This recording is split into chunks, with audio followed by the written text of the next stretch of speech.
Bienvenue dans notre maison d'édition, l'IA. Découvrez gratuitement des livres audio en français. Pour ne pas manquer nos prochaines vidéos, abonnez-vous à notre chaîne.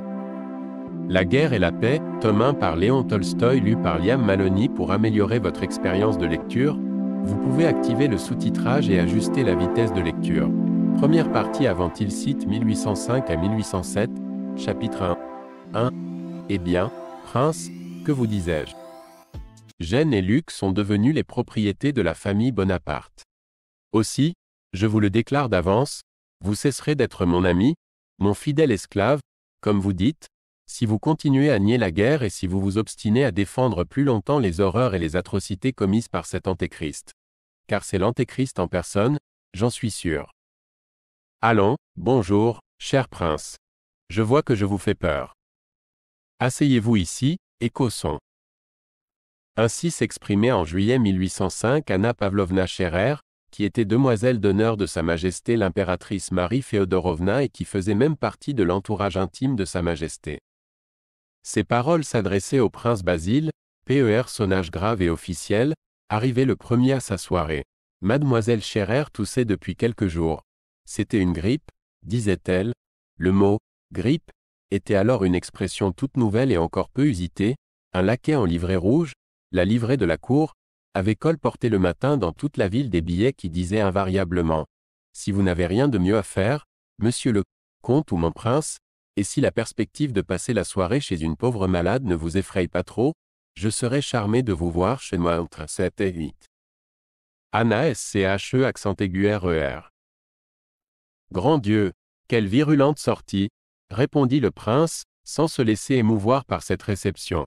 Le prince portait un uniforme de cour brodé d'or, chamarré de décorations, des bas de soie et des souliers à boucles. Sa figure plate souriait aimablement. Il s'exprimait en français, ce français recherché dont nos grands-pères avaient l'habitude jusque dans leurs pensées, et sa voix avait ces inflexions mesurées et protectrices d'un homme de cour influent et vieilli dans ce milieu. Il s'approcha d'Anna Pavlovna, lui baisa la main, en inclinant sa tête chauve et parfumée, et s'installa ensuite à son aise sur le sofa. Avant tout, cher ami, rassurez-moi, de grâce, sur votre santé, continua-t-il d'un ton galant, qui laissait pourtant percer la moquerie et même l'indifférence à travers ses phrases d'une politesse banale. Comment pourrais-je me bien porter, quand le moral est malade? Un cœur sensible n'a-t-il pas à souffrir de nos jours? Vous voilà chez moi pour toute la soirée, j'espère? Non, malheureusement, c'est aujourd'hui mercredi. L'ambassadeur d'Angleterre donne une grande fête, et il faut que j'y paraisse. Ma fille viendra me chercher. Je croyais la fête remise à un autre jour, et je vous avouerai même que toutes ces réjouissances et tous ces feux d'artifice commencent à m'ennuyer terriblement. Si l'on avait pu soupçonner votre désir, on aurait certainement remis la réception, répondit le prince machinalement, comme une montre bien réglée, et sans le moindre désir d'être pris au sérieux.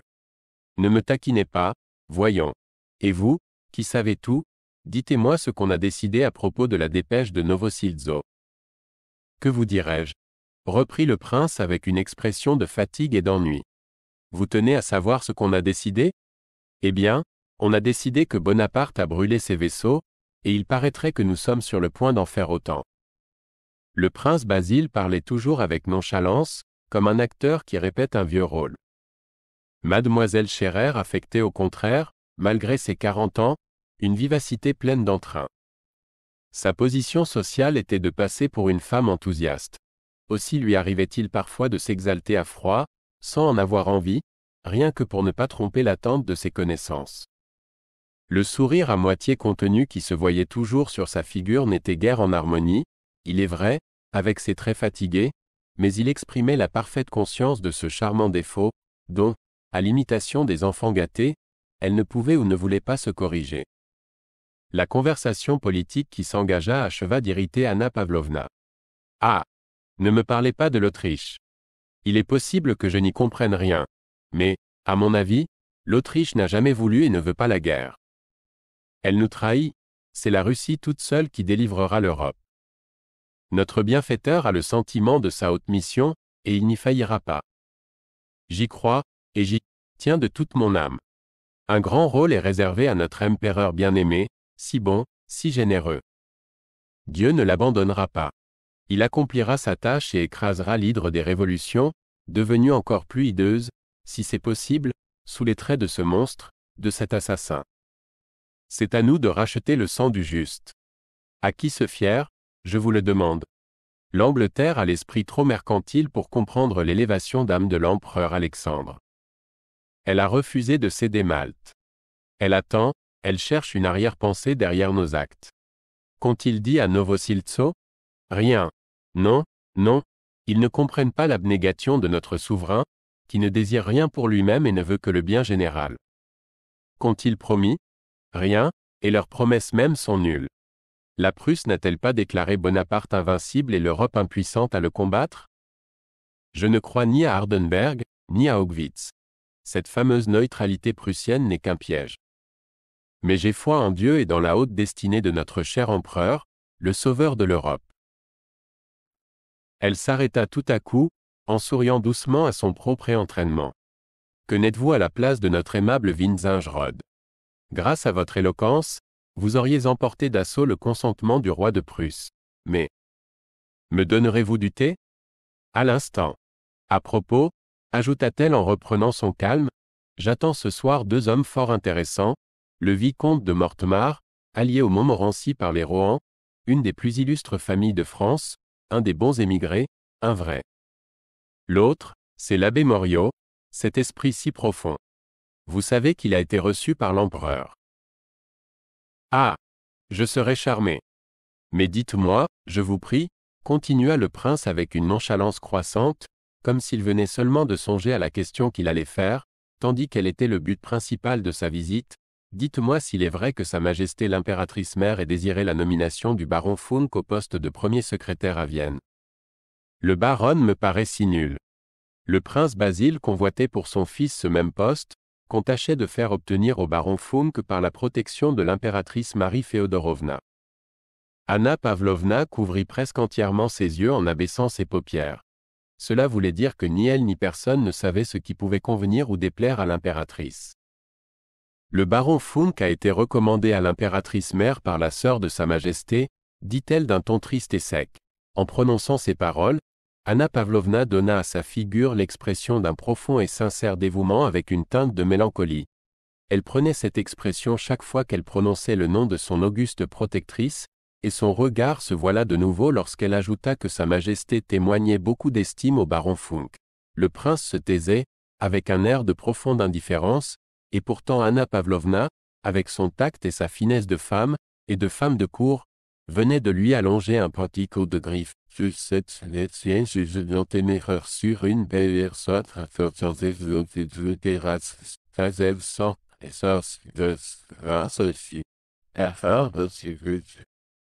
Savez-vous que votre fille fait les délices de la société depuis son apparition dans le monde? On la trouve belle comme le jour.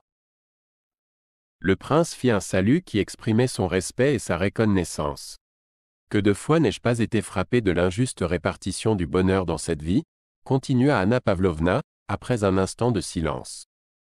Elle se rapprocha du prince avec un aimable sourire pour lui faire comprendre qu'elle abandonnait le terrain de la politique et les causeries de salon pour commencer un entretien intime.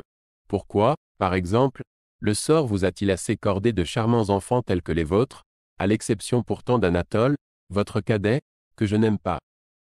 Ajouta-t-elle avec la décision d'un jugement sans appel et en levant les sourcils. Vous êtes le dernier à les apprécier, vous ne les méritez donc pas.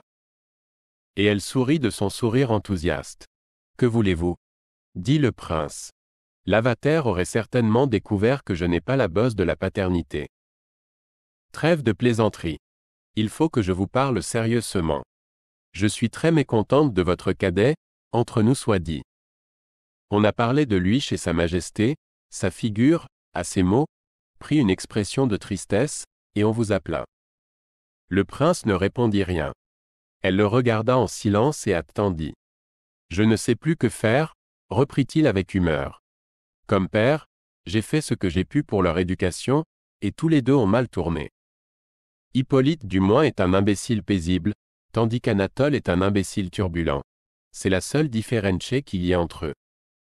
Il sourit cette fois plus naturellement, plus franchement, et quelque chose de grossier et de désagréable se dessina dans les replis de sa bouche ridée. Les hommes comme vous ne devraient pas avoir d'enfants. Si vous n'étiez pas père, je n'aurais aucun reproche à vous adresser, lui dit d'un air pensif mademoiselle Scherer. Je suis votre fidèle esclave, vous le savez. Aussi est-ce à vous seul que je puis me confesser. Mes enfants ne sont pour moi qu'un lourd fardeau et la croix de mon existence. C'est ainsi que je les accepte. Que faire? Et il se tut, en exprimant par un geste sa soumission à la destinée. Anna Pavlovna parut réfléchir. N'avez-vous jamais songé à marier votre fils prodigue, Anatole? Les vieilles filles ont, dit-on, la manie de marier les gens. Je ne crois pas avoir cette faiblesse, et pourtant j'ai une jeune fille en vue pour lui, une parente à nous, la princesse Bolkonsky, qui est très malheureuse auprès de son père. Le prince Basile ne dit rien, mais un léger mouvement de tête indiqua la rapidité de ses conclusions, rapidité familière à un homme du monde, et son empressement à enregistrer ces circonstances dans sa mémoire. Savez-vous bien que cet Anatole me coûte 40 000 roubles par an? Soupira-t-il en donnant un libre cours à ses tristes pensées. Que sera-ce dans 5 ans, s'il y va de ce train? Voilà l'avantage d'être père. Est-elle riche, votre princesse? Son père est très riche et très avare. Il vit chez lui, à la campagne.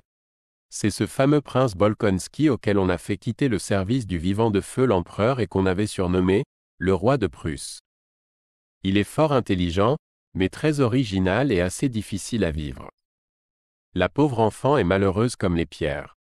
Elle n'a qu'un frère, qui a épousé depuis peu Lise Heinen et qui est aide de camp de Koutouzov. Vous le verrez tout à l'heure.